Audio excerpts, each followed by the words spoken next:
Hi guys, at ito naman ang ating sabaw guys. Ang sarap. Pang restaurant talaga to guys. Meron tong gabi. Ito ang gabi niya guys. Oh.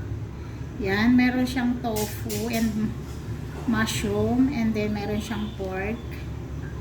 Ayan yung mushroom guys. And then ito yung pork. Yung pork niya guys, talagang yung malambot lang na pork. Yung ayan, ganyan lang siya guys. Charan! Pang restaurant to guys ha. Alam niyo naman ako pang resto yung cooking. Joke lang guys. Hindi naman sa ganun guys. Basta kung ano yung nakakain ko guys sa mga restaurant, natitikman ko, ginagawa ko dito sa mga pusing. So ayan na yung sabaw natin. Lalagyan na lang natin yan ng cornstarch guys para lumapot siya.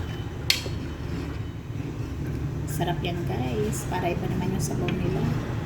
Gusto kasi nila iba-iba yung sabaw.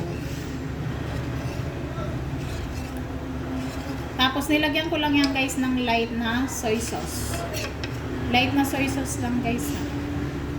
Hindi ko yan nilagyan ng ibang lagay. Yan lang talaga siya. So lalagyan na natin ng cornstarch para lumapot siya guys. Yan.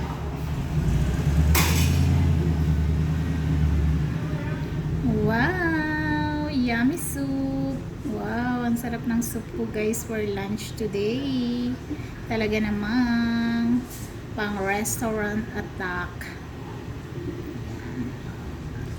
So, ayan ang ating soup for today guys. Ayan. Pag yan daw ay nakalutang na guys, so luto na daw yan. So, ayan na guys. Thank you for watching. Bye-bye!